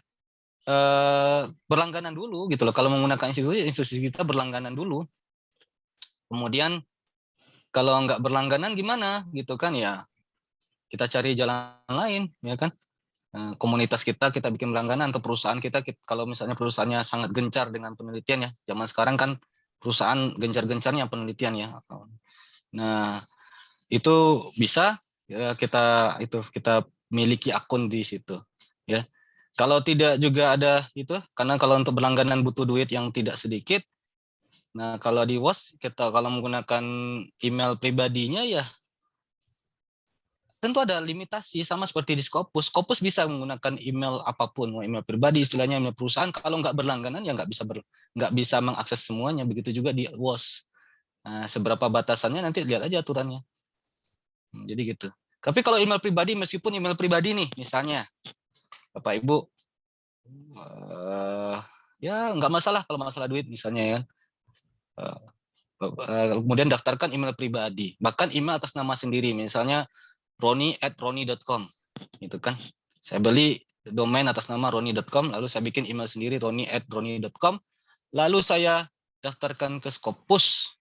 Paling kalau di Scopus ada aturan khusus, ada lembaga nggak atau badan hukum nggak? Oh, saya bikin aja yayasan, ya. Bikin yayasan kan, daftar ke notaris, bikin yayasan bayar 5 juta, nih yayasan saya gitu kan. Ini saya udah yayasan, saya ingin punya akun Scopus yang berbayar, lalu saya bayar 1 M, saya dapat. Kalau saya bayar lebih banyak lagi, misalnya ada tingkatan-tingkatannya, saya nggak tahu tingkatannya, supaya aksesnya eksklusif bisa. Jadi bukan masalah email pribadi atau bukan email pribadi, tapi masalahnya adalah apakah email tersebut sudah berlangganan atau tidak.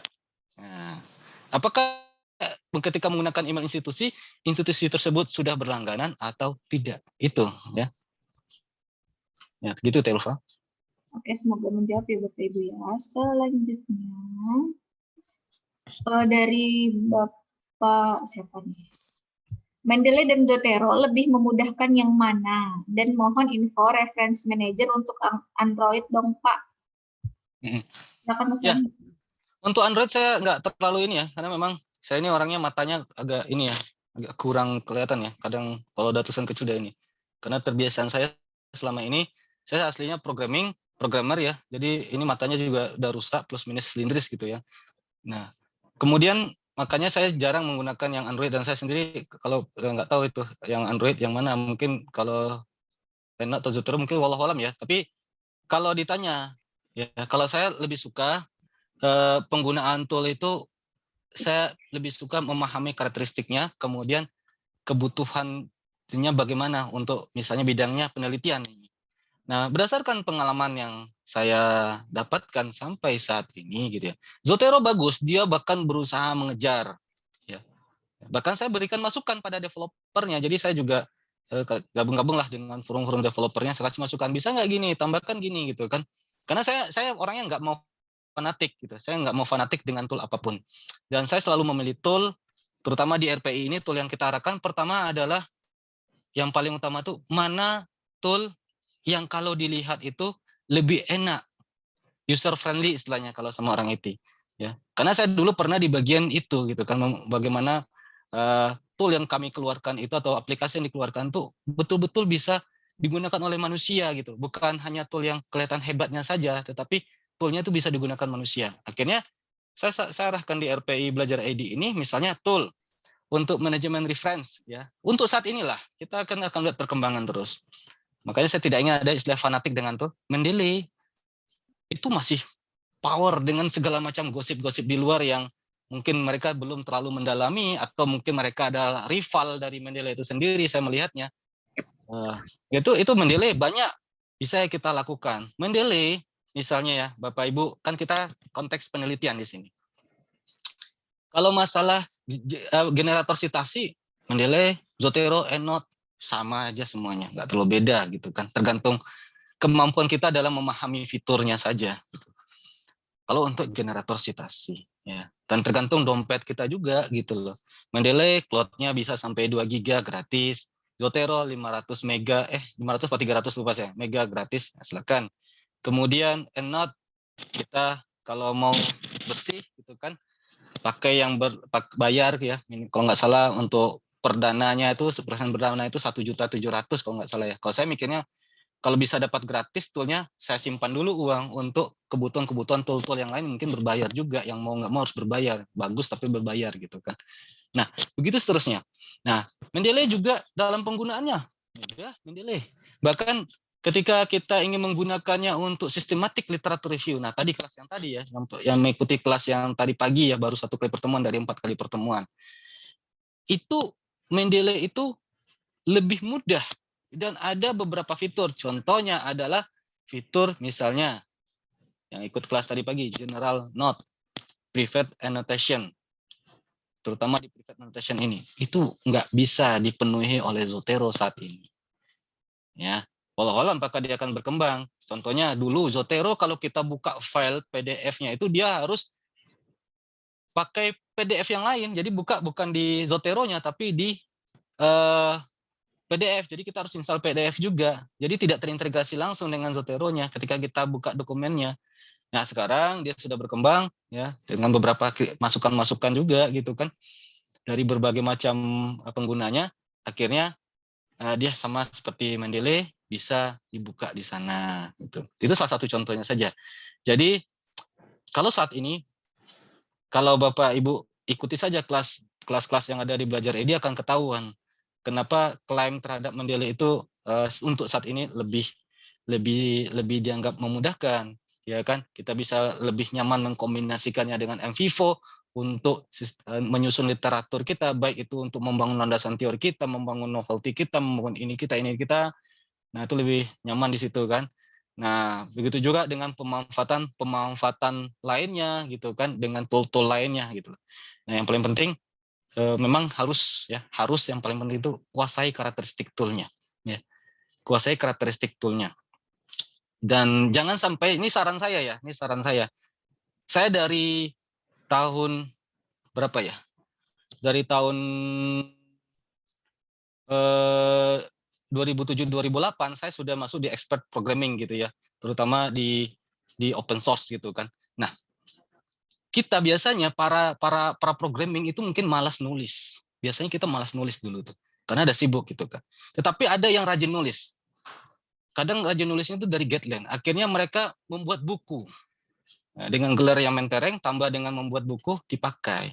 Tetapi setelah kita baca beberapa kali, saya pada waktu itu pernah diundang, misalnya di UAD misalnya, oleh mahasiswa teknik informatikanya, membedah, saya tidak akan sebut ya, aplikasi ini, membedah buku ini. Ya gimana ya, bukunya bisa dikatakan, anggaplah 40% tuh salah total, salah pemahaman terhadap aplikasi itu.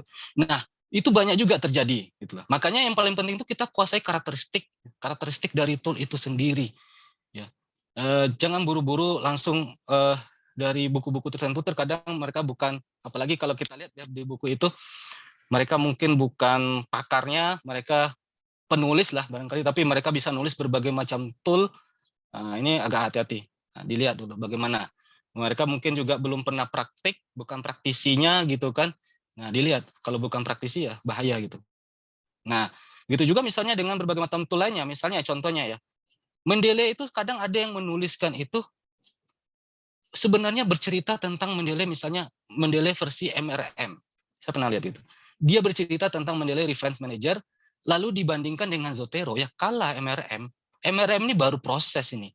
Baru proses akan menggantikan Mendeley Desktop.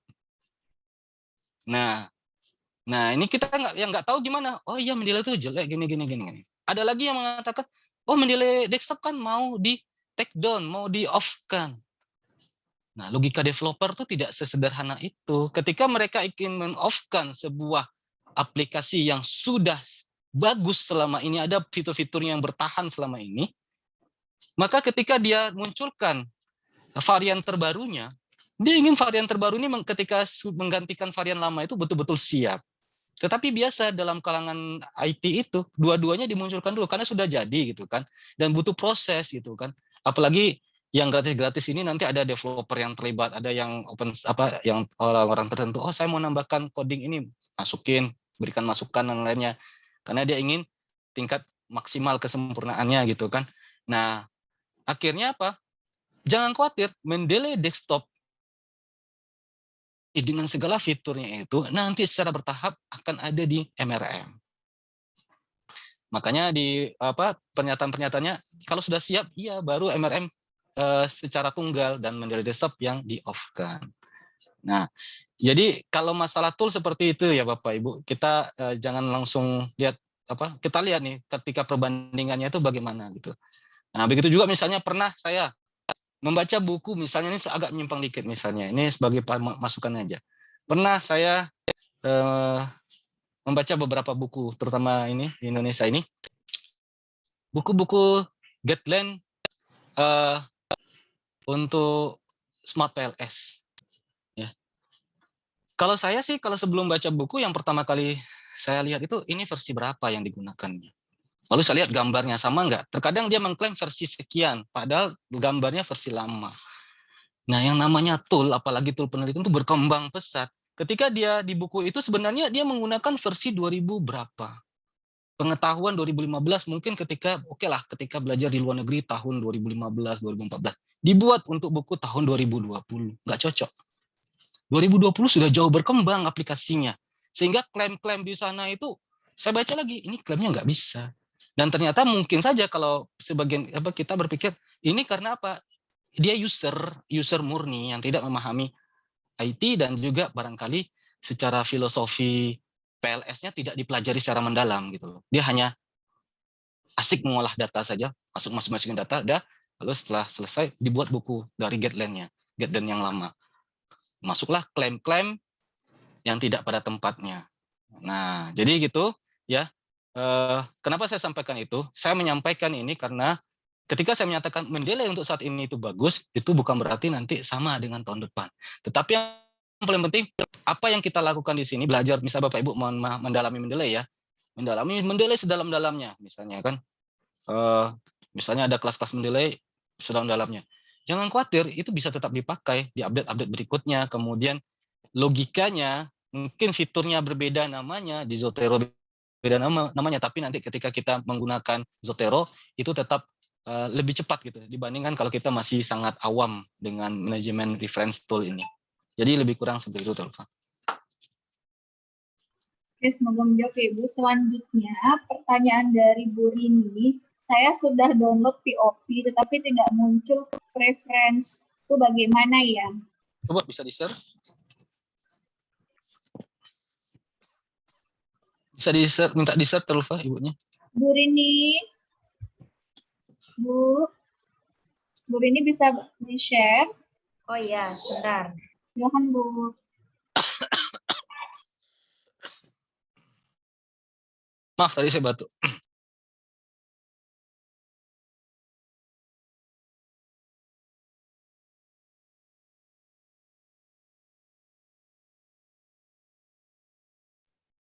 Ini Bapak.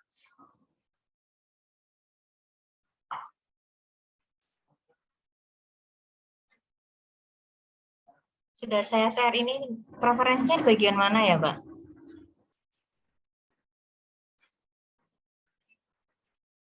Tadi saya unmute. Ini boleh saya tanya, ini versi terbaru ya Bu, Ibu downloadnya ini? Belum tahu, ini saya download beberapa, berarti 1 bulan yang lalu kayaknya. Tapi nggak tahu ini terbaru apa tidak ya.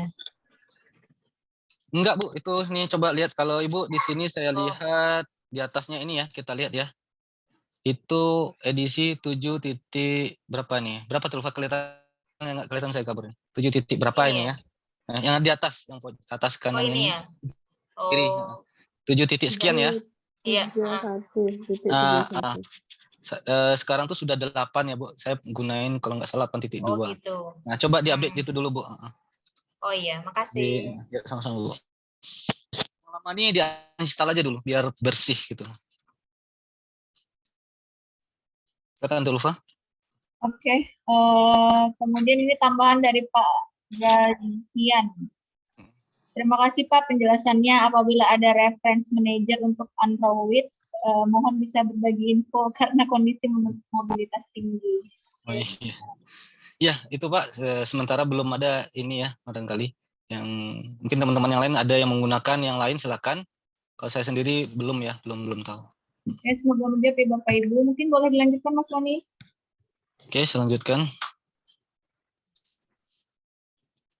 Ini tadi sudah. Nah, ini yang terakhir ya, ini tambahan aja. Jadi intinya sebenarnya di POP dan mendeliver importer itu sebenarnya sudah cukup ya. Kemudian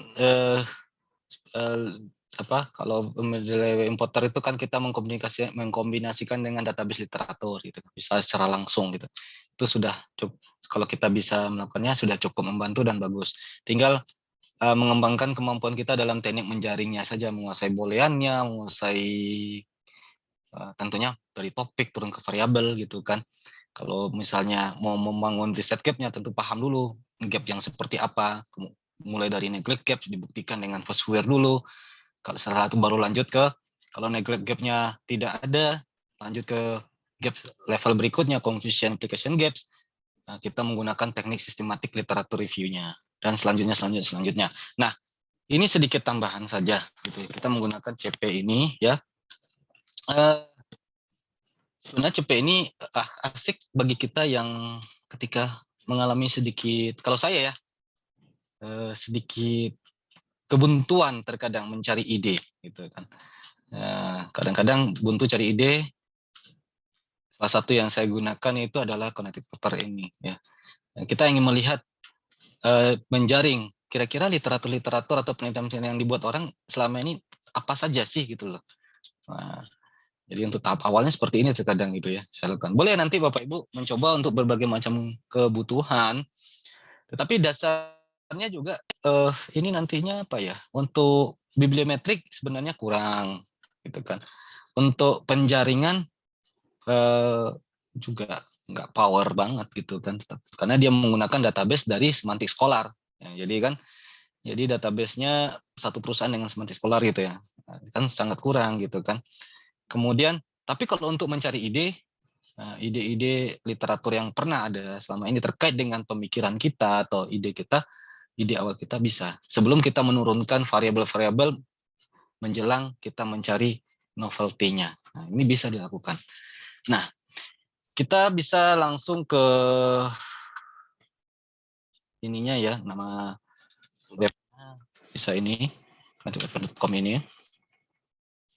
Nah, di sini Bapak Ibu bisa mengisikan, ya, misalnya dari sebuah artikel yang mungkin menurut Bapak Ibu cukup menarik untuk dilihat temanya gitu kan. Dan kita ingin melihat kira-kira tema-tema terkait ini apa saja yang sudah dibahas orang lain supaya kita dapat ide misalnya. Atau kita juga bisa memasukkan misalnya judul artikelnya gitu kan. Atau link-link dari PubMed, dari artikel PubMed, ini DOI tadi dan lainnya ya. Contohnya misalnya saya masukkan misalnya karakter building lah ya.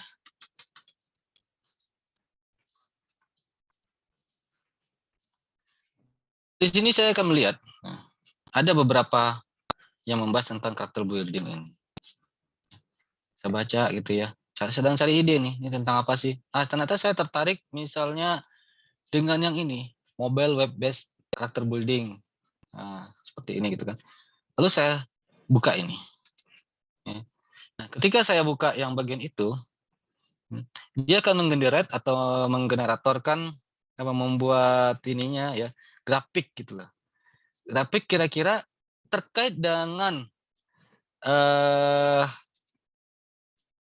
apa tadi judulnya ya? Oh ini mobile based character building tuh ini apa sih penelitian-penelitian yang terkait dengan ini, ya kan? Nah ini bisa kita lihat, kita tinjau satu persatu gitu kan. Nah oh ini kita bisa kita lihat. Nah di sebelah sini, sebelah kanan ini kita bisa lihat ada abstraknya nantinya gitu kan. Kemudian seperti ini ya, berapa dia disitasi gitu kan.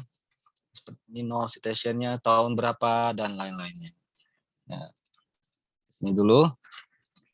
Nah, jadi bisa dikatakan bahwasannya ini berfungsi untuk menemukan, mengeksplorasi literatur yang relevan dengan topik yang berbentuk pancingan yang telah kita siapkan. Jadi kita ada pancingan terlebih dahulu. Atau mungkin ada profesor yang punya buku gitu ya, menulis buku. Kita ingin menulis yang seputar dari buku profesor itu tersebut. Atau penelitian profesor tersebut, kita jadikan itu pancingan, DOI-nya atau apanya, kita masukkan ke situ, kita lihat apa saja yang membahas terkait dengan buku atau artikel dari si profesor tersebut gitu kan. Nah, selain itu bentuk-bentuk pancingan tuh selain itu bisa kayak tadi ya, kita menggunakan keyword, key phrase ya, kemudian judul ya, judul manuskrip yang relevan atau sudah ada atau dari buku misalnya ya, URL dan lainnya. Kemudian seperti yang dilihatkan tadi akan menyajikan mapping literatur-literatur yang terkait berdasarkan pancingan yang digunakan tadi. Ya, kita bisa melihat itu. Nah, kita juga bisa melihat seperti ini nantinya. Jumlah citasinya dan lain-lainnya ya. Bisa kita lihat. Ya. Di sini di prior atau derivatifnya akan kelihatan ya. Yang terkait dengan artikel tadi kira-kira apa saja. Ya kan? Misalnya citationnya apa saja. Oh ini tema ini banyak nih yang mencitasi ini tentang apa sih gitu loh kan. Oh tentang ini gitu kan. Oh kira-kira variabelnya apa saja di sini. Oh variabelnya ini gitu misalnya kan. Misalnya teori apa selalu ini ya. Saya coba cari yang. Oh ini variabelnya tentang tool untuk mengevaluasi ada aplikasi untuk evaluasi pendidikan. Untuk apa ini? Untuk anak-anak yang muda nih kita lihat nanti ini young children ini yang pembatasannya di metodologinya seperti apa nanti kan. Ternyata dia systematic literature review. Nah, kita bisa nantinya menambahkan variabel di sini. Oh, saya mau menambahkan variabel ini khusus evaluasi untuk karakter gitu loh. Nah, evaluasi untuk karakternya. Nah, kita beranggap itu berarti kita mendapatkan sebuah topik gitu kan. Aplikasi untuk evaluasi karakter. Bolehlah sama young children-nya gimana, kemudian lalu kita lihat itulah topik kita, baru nanti kita turunkan, kita lihat riset gap-nya dan lainnya. Kita bisa dapat ide seperti itu. Atau kita cari lagi. Nah, dari situ kita bisa lihat oh citasinya lumayan ini ya, ada 25 citasi dari 2020. Berarti hal-hal yang seperti ini barangkali cukup banyak yang memperhatikannya gitu kan. Tapi resikonya apa? Semakin banyak citasi kemungkinan besar ada penelitian-penelitian sejenis yang sudah dilakukannya. Makanya kita cek dulu di neglect gaps-nya menggunakan tool misalnya Phosviewer. Neglect gap-nya bagaimana ini? Kalau neglect gap-nya terpenuhi, maksudnya terpenuhi di sini ada sisi neglect gap dengan penambahan karakter tadi, gitu kan? Ya udah nggak apa-apa kita lanjutkan. Ternyata kalau tidak, oh ternyata sudah ada juga yang bahas dan banyak gitu ya. Akhirnya nggak ada neglect gap dan kita masih ingin seperti itu dan kita mempertahankan variabel itu. Nah kita mencoba lebih ke konten kita lacak, nah, yaitu lebih ke application gap atau ininya ya confusion gap. Nah, kita gunakan teknik seperti teknik systematic literature review dengan menggunakan MVivo atau memadukan antara Mendeley dengan MVivo, sehingga kita bisa lihat oh metodenya lah yang kita berbeda atau teorinya yang berbeda atau apanya yang berbeda, nanti itu yang akan kita gali. Jadi itulah penggunaan connected paper ini, yaitu membuka cakrawala kita, pemilihan kita kalau kita lagi mencari ide itu susah gitu kan, ide susah. Nah kita bisa gunakan ini. Nah, kadang saya gini main-main dulu di sini, lihat apa ya idenya ya, lihat ini gitu kan.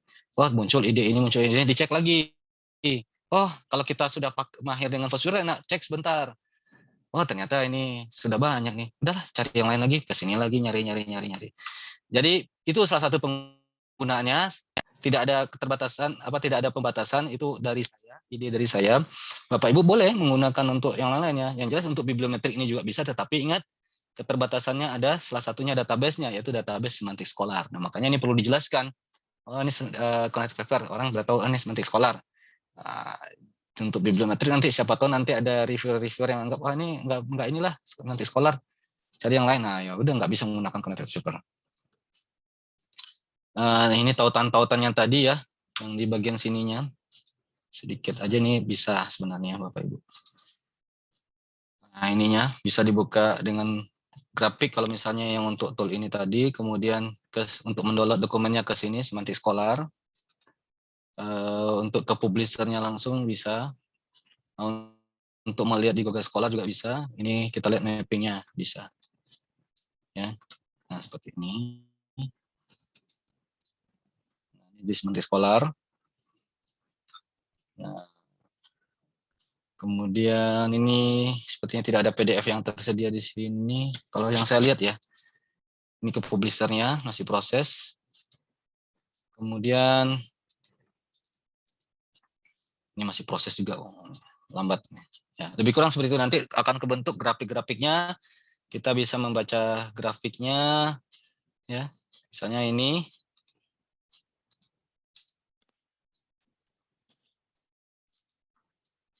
Nah, grafiknya bisa kita baca. Di sini keterangannya sudah jelas ya.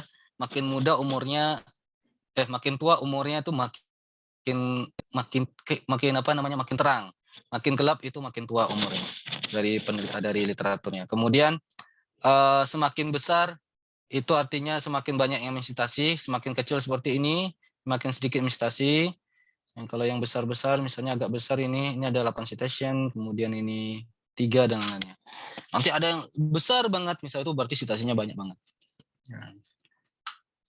Kemudian, saya lanjutkan. Ini ada penjelasannya di sini sudah. Ya, itulah lebih kurang tentang tentang kegiatan kita hari ini, yang membahas tentang POP, Mendeley Web Importer, dan connected paper, dan bagaimana kira-kira penggunaannya untuk kegiatan penelitian kita, ke arah mana kira-kira. Semoga ini bermanfaat bagi Bapak Ibu sekalian. Silakan terlupa kalau ada pertanyaan, silakan. Oke, terima kasih Mas Rani atas penyampaian materinya. Pertanyaan terakhir dari Bu Ayu. Untuk instalasi POP dan Mendeley Web Importer-nya ada di mana ya? Oh, linknya Ibu ya, maksudnya. Linknya sudah saya share di grup Ibu, atau ada di slide-nya juga ada, kemudian di GCR juga ada link untuk install POP Importer juga ya Ibu ya. Silakan Bapak Ibu yang lain kalau ada pertanyaan.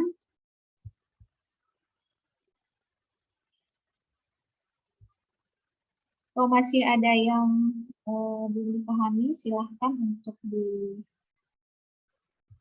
cross check begitu. Ya. Silahkan Bapak Ibu jika ada. Oh, ini Pak Ahmad Nizar. Saya masih bingung connected paper. Yang bagian mananya ya, Pak? Mungkin bisa ditanyakan langsung, Pak.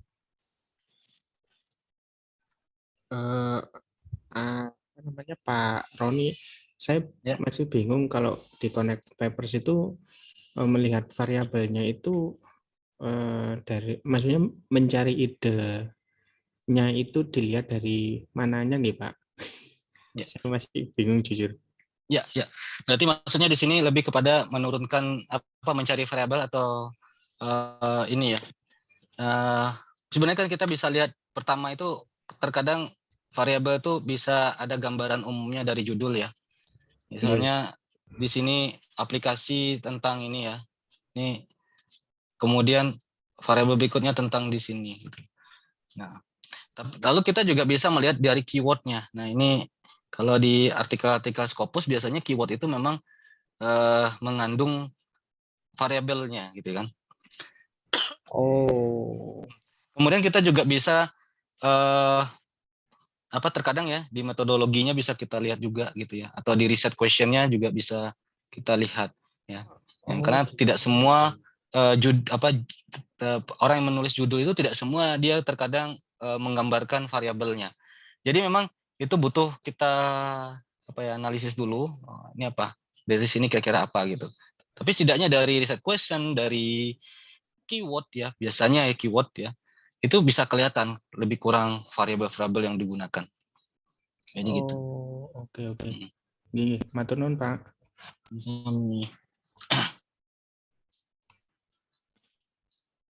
Silakan Terlufa. Ya, semoga menjawab ya Pak. Silahkan Bapak Ibu yang lain kalau mau ada pertanyaan atau sudah cukup jelas. Satu pertanyaan lagi ya Bapak Ibu ya. Silahkan. Oh iya, untuk Bapak Ibu yang belum mengisi link absensi, silahkan untuk mengisi terlebih dahulu link absensinya, atau kalau tidak sempat nanti bisa japri saya di WA.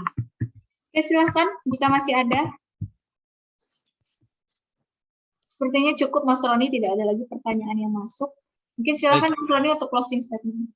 Baik, untuk closing statement, sebelum closing statement, mungkin saya sedikit memberikan informasi. Pertama, saya melihat mungkin di sini banyak yang, sebagian kita banyak yang istilahnya baru berkenalan dengan Belajar ID, mungkin juga belum mengikuti kegiatan-kegiatan Belajar ID yang lainnya, khususnya di RPI. Nah, saya tidak ada salahnya mungkin Bapak Ibu untuk mengikuti kegiatan-kegiatan kita di sini ya, cukup banyak ya. Kita untuk riset dan publikasi itu sudah lengkap silabus kita, tapi memang tidak semuanya kita ada kelasnya ya, nanti berdasarkan jadwal yang ada. Nah, di kelas di Belajar ID ini alhamdulillahnya ya, diantaranya seperti ini ya, ada beberapa testimoni gitu ya. Kita hasilnya lebih kurang seperti ini, ada yang ya ini tergantung dari kinerja keras kita juga, karena belajar sekali itu belum tentu kita langsung menyerap ya, apalagi tool gitu, kita butuh mempraktekkan, kemudian trial error, kemudian bertanya lagi. Kadang ada beberapa yang mengikuti kelas kita berkali-kali gitu, akhirnya berhasil lah, ini salah satunya berhasil seperti ini di Q1 Q3. Kemudian kita memiliki mentor gitu ya, seperti Mbak Sunarti ini, kebetulan dia mendapatkan sebuah penghargaan khusus dari ITB terkait dengan penelitian lapangan dan publikasi gitu ya. Jadi dia mendapatkan semacam achievement untuk sekolah, achievement untuk itu gitu ya, achievement award dari ITB terkait dengan bagaimana tentang penelitian dan publikasi ini gitu ya, kesuksesannya dalam kemampuannya dalam bidang itu. Jadi bisa istilahnya Bapak Ibu bisa mempercayakan kepada RPI Belajar ID ini untuk kita bersama-sama saling berbagi dalam kegiatan di sini. Sedangkan saya di sini lebih kepada pengalaman saya di bidang praktisi gitu ya. Saya di dunia IT ini seperti yang saya sampaikan tadi dari 2007-2008 ketika di UGM sempat menjadi ini ya, salah satu calon kader ya, dosen di situ. Saya juga sebelum dari kuliah itu udah asistennya di bidang code programming ya. Kita membuat aplikasi dan lainnya. Kalau dulu nggak aplikasi istilahnya ya, beda ya. Jadi akhirnya ketika sekarang ini diperkenalkan diajak gitu kan untuk mendalami di bidang penelitian, begini dan nanti insya Allah pada September juga kan, kalau sekarang kan sudah berjalan berbagai macam itu, ada NVivo, ada Fast Viewer, macam-macam, Mendeley, macam-macam, Smart PLS dan lain-lainnya. Yang terbaru nantinya di bulan September, insya Allah kita akan meluncing kelas yaitu penggunaan Fansim ya, Fansim yang mungkin apa itu Fansim gitu ya. Nah, ini mungkin bisa nanti dicari aja sama Bapak Ibu. Fansim itu bagaimana, kemudian apa kegunaannya gitu. Dan bisa dikatakan Fansim ini salah satu tool penelitian yang bisa dikatakan lebih expert lagi gitu loh pada tahap berikutnya. Jadi lebih kurang itu yang bisa saya sampaikan. Dan bagi yang berminat misalnya ingin mendalami sistematik literatur review, mungkin sudah 1 kali pertemuan, ada rekamannya, bisa ngikuti juga di pertemuan 2, 3, dan 4 yang belum mengikuti. Kemudian ingin mendalami NVivo untuk pengolahan data kualitatif, ini kelas terdekatnya adalah seperti ini. Dan mohon maaf apabila ada kekhilafan dan kekurangan dari saya, tetap semangat dan selalu latihan gitu. Demikian dari saya. Assalamualaikum warahmatullahi wabarakatuh. Waalaikumsalam warahmatullahi wabarakatuh. Terima kasih Mas Roni atas penyampaian materinya. Kemudian terima kasih kepada Bapak Ibu yang sudah hadir pada sesi siang hingga sore hari ini. Semoga apa yang kita pelajari hari ini bisa membantu Bapak Ibu semuanya dalam pencarian literatur review ke depannya. Oke, Bapak Ibu, untuk tugas, insya Allah boleh dilihat ya Bapak Ibu ya, Google Classroom-nya sudah saya update di sana. Untuk deadline tugasnya itu di hari Kamis minggu depan di jam 23.59. Kemudian untuk Bapak Ibu yang hanya ingin hadir saja tanpa mengerjakan tugas juga tidak masalah. Untuk sertifikatnya akan didapatkan setelah mengisi link absensi. Untuk Bapak Ibu yang belum mengisi, bisa japri saya untuk mendapatkan link absensinya. Kemudian untuk tugas, untuk JP yang totalnya ada 32 JP, itu akan diberikan sertifikat penghargaan di tanggal 29 Juli ya Bapak Ibu ya, setelah deadline tugas berakhir begitu. Insya Allah untuk rekaman hari ini akan segera saya proses dahulu, nanti akan diupdate di Google Classroom. Oke, sekian informasi dari saya. Terima kasih sekali lagi atas partisipasinya. Saya tutup sesi hari ini dengan bacaan hamdalah. Alhamdulillahirrahmanirrahim. Assalamualaikum warahmatullahi wabarakatuh. Selamat melanjutkan aktivitas Bapak Ibu semuanya. Iya, waalaikumsalam. Matur nuwun Pak Roni dan Mbak Ulfa. Ya, sama-sama. Assalamualaikum.